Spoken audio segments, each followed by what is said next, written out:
G'day, how you going? So here, first day with a thoroughbred breaker, a colt by Wolf, Cry, dropped off yesterday afternoon. So going to do some free lunging with him, just going to see what he knows, see how reactive he is, see how easy it is to move his feet, get his attention, etc.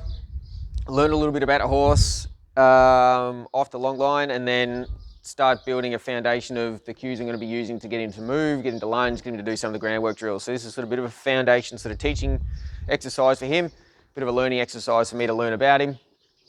And I'm going to start off with some free lunging, so he can, like I said, he can understand the cues I'm giving him and understand what I'm after, want him to do. Then I'm going to attach a long line to him and start doing some long line work, see what he's like in the head collar. I mean, he can be led. He can't be on a horse float, so he's domesticated, you know, he can be led. You can put a head collar on him. He's just really unsure and pretty flighty, so from what I can tell so far. So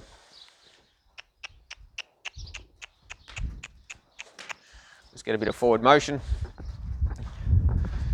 I've put him in this round yard, let him wander around it for a bit so he can suss out the outside of it, bump into the walls a bit, understand that, you know, where the barriers are. Sometimes if you bring a horse in here and you sort of start hunting them around a bit early, they can then sort of, you know, not understand where the wall, well, they know where the walls are, they can see them, but sort of maybe sort of look to possibly think about taking on the wall. I want him to come in here, have a bit of a sniff around the place, suss it out, and then, you know, I've come in, I'll start moving him around a bit. So not too concerned about initial speed at the moment. I'll let him do a few laps here, understand how easy it is to move his feet. I'm going to ask him to move forwards by pointing in the direction I want him to go first. That's the first signal I want him to move off. I'm going to click, second signal, then I'm going to use the stick and string to increase that energy. So I'm going to spin the stick and string it around, spank the ground a couple of times. If he still doesn't want to move off when I'm up in that pressure, spanking the ground, giving him plenty of notice to move off. And I'll look to maybe give him a spank just sort of at the base of the tail. And see if we can get him to move. So at the moment he seems like he can move his feet off pretty well, because, you know, he's got that little bit of that real natural sort of flight instinct in him. So we're just going to start, just like I said, just start moving him around. Once you can start establishing some forward direction, I'm going to start looking to see if I can establish some change of direction. So stepping in front of his drive line, I want him to move in towards me, so turn in towards me. If he turns away from me, so back into the wall, I'll cut him off and send him the original way I already had him going. I want him to learn to turn into me. You know, there's multiple different ways you can do some free lunging drills. For me, with the size of this round yard, how I go about doing this drill, I find I get good success doing this drill this way with what I want the horse to learn and the end result I want to get out of this session today. So I'll see if I can get him to lope off.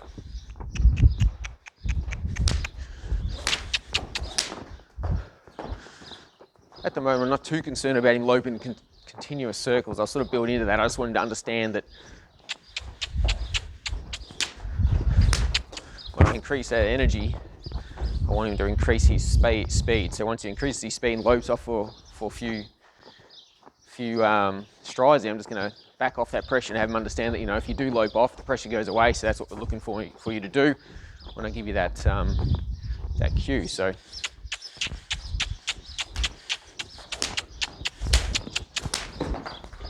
and this is a bit of a bigger round yard, so it means I have to do a bit more work in here and walk a bit of a bigger circle. If you get a bit of a smaller round yard than this, it makes it a bit easier for you, but so what I've got at the moment is what we're working with. So, you know, there's pros and cons to everything. This round yard means you just have to do a bit more work yourself in the centre. It can be a little bit tricky to get their attention sometimes if they're around towards the outside wall of the round yard. So he's going off, starting to learn to lope off pretty well.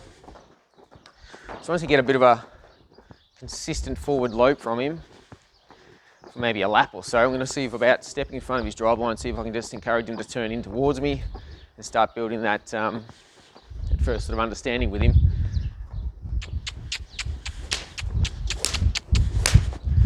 To learn to turn into me. So So what I might do, I might speed him up past the gate here. Step in front of his shoulder and I'll come back here. He turns in towards me, that's good. I'll walk around the edge of this round yard, point in the direction I want him to go, and ask him to move off. You know, I don't want to really hunt him through the centre of the round yard here because this is where I want him to end up being, so I want the walk through the centre of the round yard to be easier. Once you step through the centre of the round yard, a little bit like that, then we'll start increasing that pace and asking to move off again in this direction. So, new side, new learning. So what I did on the other side, I have to do the same on this side. Doesn't, you know, what I taught him on the other side doesn't necessarily mean that when he's looking at me through this eye, that he understands exactly what I mean. You know, you have to teach both sides of your horse so your horses are even. The way their eyes are set up and the way their brain sort of works, they really are two-sided. So you have to teach the horse the same thing on both sides to get your horse even on both sides. So I'm going to do the same sort of thing on this side as what I was doing on the last.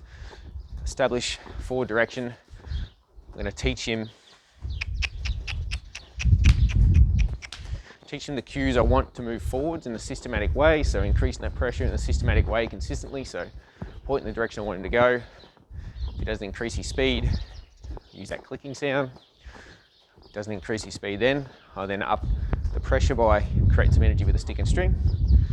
Once I create that energy with a stick and string, if he still doesn't move off, increase energy again until I get to the point where I get the horse to move forwards at a quicker pace. So he's starting to, you know, he's not a horse that wants to sprint around here madly. He's a horse that does move off from pressure and from energy pretty easily, which is always good. I prefer a horse that's easy to move their feet than one that's sticky-footed.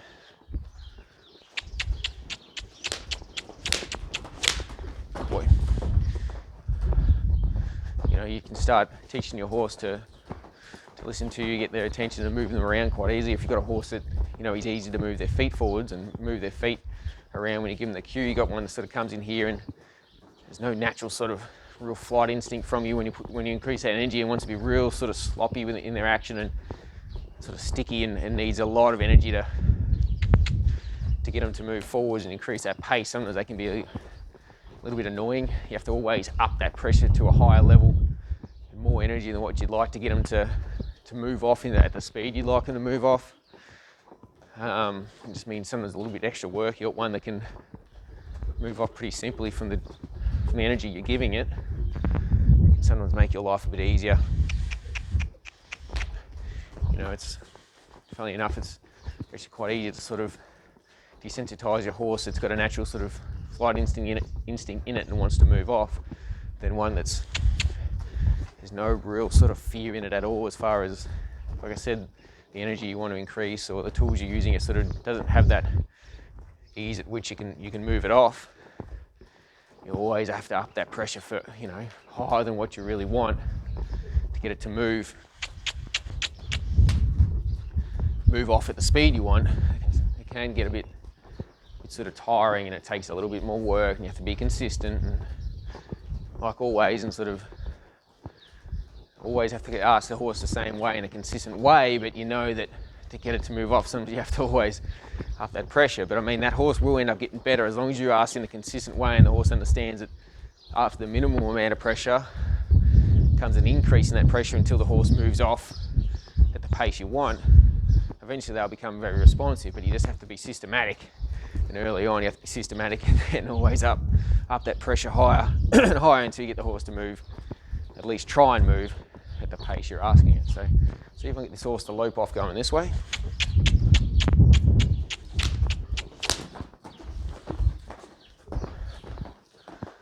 Like I said, not too concerned about a heap of consistent laps out of canter just yet. I just want the horse to understand to move forwards from the cues I'm giving it. That was nice.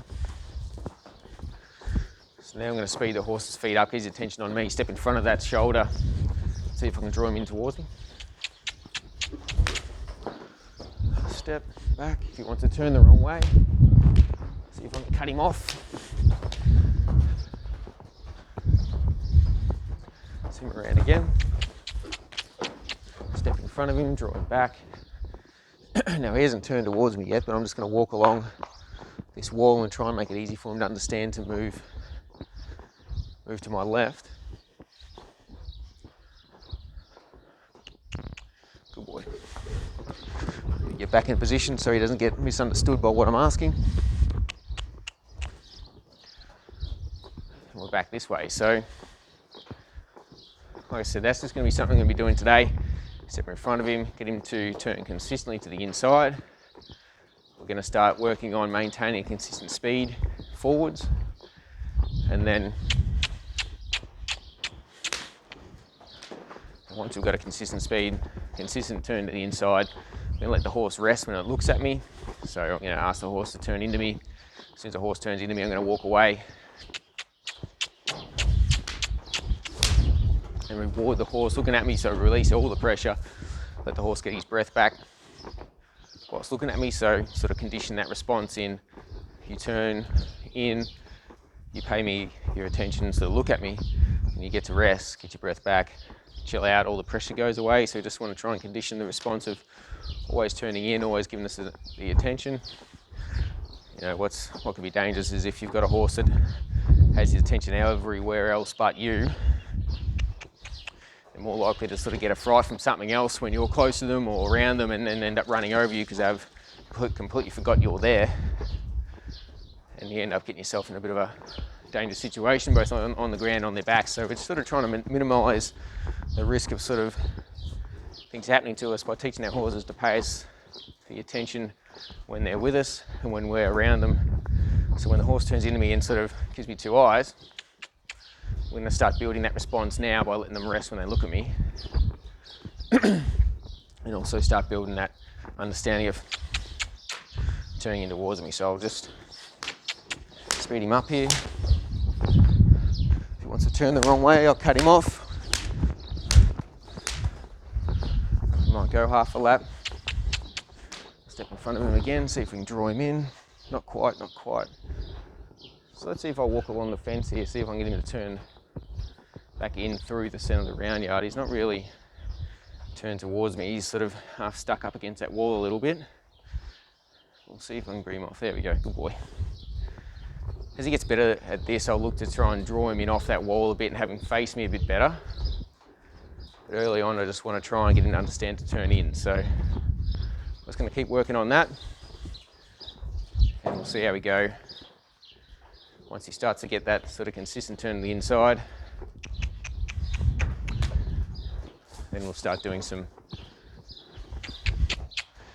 things where we let him rest when he turns in towards me, and then we'll start doing some things where we look to disengage those hindquarters and see if we can get him to start following me, with the ultimate goal getting him to look to rest with me in the middle of the round yard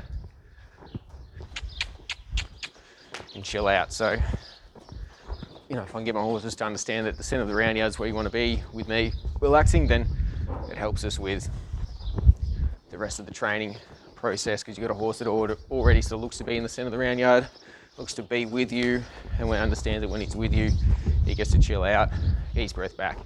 So it all comes together and helps you later on when you're doing different drills, different desensitising drills, saddling up in the centre of the round yard. It helps your horse learn to stand still with all those things you're going to be doing later on when you do want your horse not to be shuffling around and paying attention elsewhere and making life difficult. So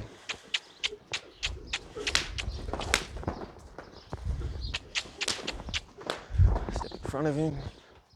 Good boy. So I'll see if I can walk away from him here, see if we can get him to pay attention to us. He wanted to wander off, so we'll just go back to doing that drill.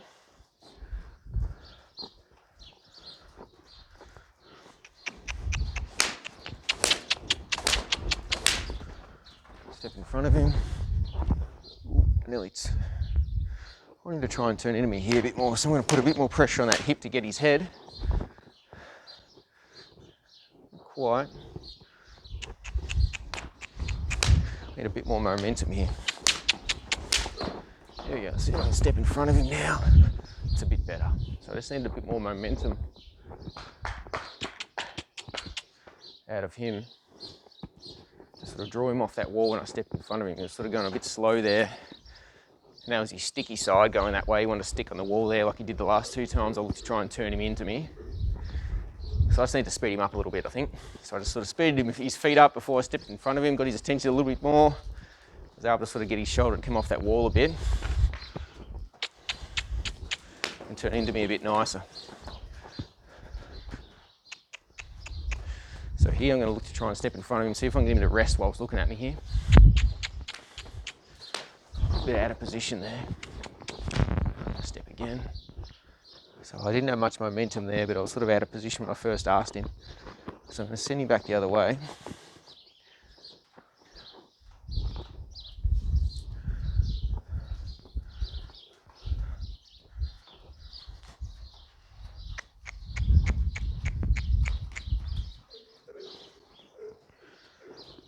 Going this way is a little bit stickier, so I'm going to excuse me, see if I can speed him up. Step in front of his shoulder, see if I can draw him in towards me a bit, off that wall. See if I can get him to rest whilst looking at me a bit here. There we go, so I'm just going to walk away from him. Watch where his attention is. He sort of looks away from me so too much. I'll slap my leg and sort of move around a bit. See if I can get his attention on me. Just have him just sort of get his breath back a little bit there whilst tilted in towards me and giving his attention towards me. Now if he sort of looks to walk off here, I might sort of just put him back to work a little bit, but he's doing a good job at the moment. So every time he walks away, just sort of make a bit of energy, see if I can get him to look at me, get his breath back whilst he looks at me, just sort of condition that response of giving me his attention and looking at me. So I liked how he just took that little bit of a step then. So what I'm going to do, I reckon I'll walk this way. Like he's looking towards the gate here a little bit, so it's already a bit of a magnet for him, the gate, but I'm just going to walk around here and see if I can just put a bit of pressure on that hip. See if I can get him to step around here. There we go. See if I can catch his eye.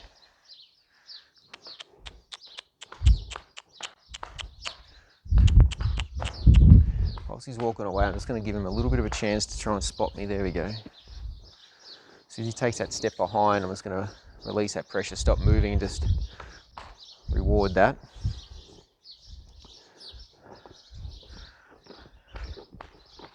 See if I can look at that hip again, see if I can get another step. There we go. I like it how he's on the inside of the round yard, I'm on the outside. People I've sort of watched that have sort of learnt this method off.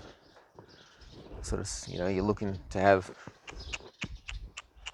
a situation where you can sort of disengage your horse's hindquarters and get them to be standing there looking at you, and if you can get around them and have them turn and look at you, and they can be sort of in the inside, you can be on the outside. It gives you a chance to sort of just keep putting that bit of pressure on that hip and start drawing them in towards you. Once they start following you, you can sort of just spiral away from them to sort of try and get them to draw towards you.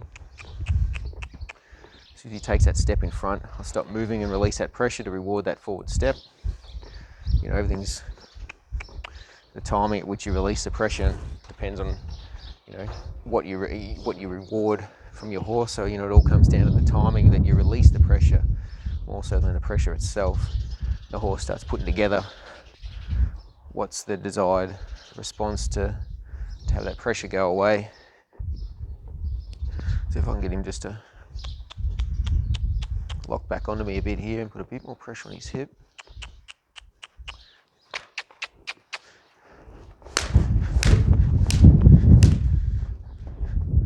There we go. So if he wants to wander away, just put a bit of pressure there until he sort of looked at me. Now we're going to start again here. Catch his eye, good boy. You know, if you have to start again, I have to start again here a little bit and just see if I can catch him. Catch his attention, there we go. Nice step. Now go for that hip again. Good boy.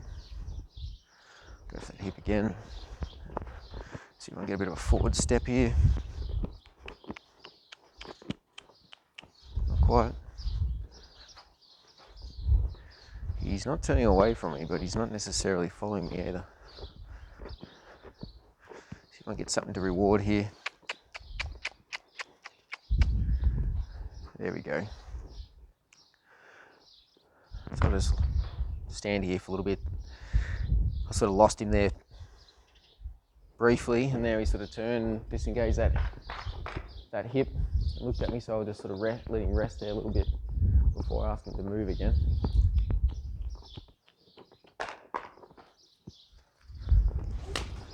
I'm going to move off. Let's see if I can catch him here. There we go. Let him rest whilst he looks at me.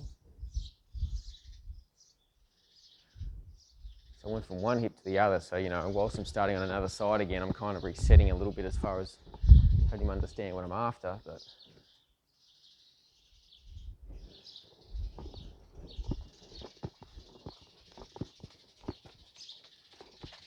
good boy.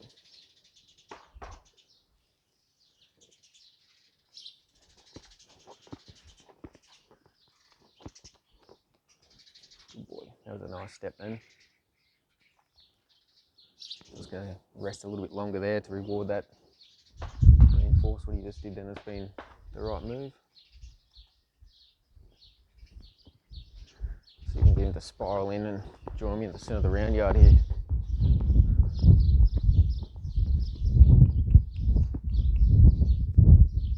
not drawing into me just yet, but it's not too bad.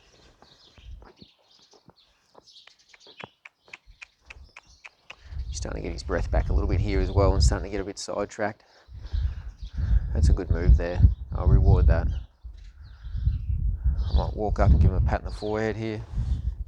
Looking at his feet as I walk up. Trying to be as less sort of broad to him as I can. I don't want to be walking straight towards him with my shoulders sort of nice and broad. That's sort of a bit of a signal to, I don't want him to move out of my space. I'm sort of trying to walk in, looking down, looking at his feet. Trying to be a bit more inviting, I guess. Okay, not bad. We can't be hanging around too long. We've got a few to work today, so that's just not a bad sort of first bit of the first session. I'll put a long line on him now and have a bit more of a play around with him on the long line, and then we'll sort of start building on his education from there. But that's sort of a bit of a first step in just getting to know him and seeing what he's like and building on that. So not bad. Not bad, he seems good.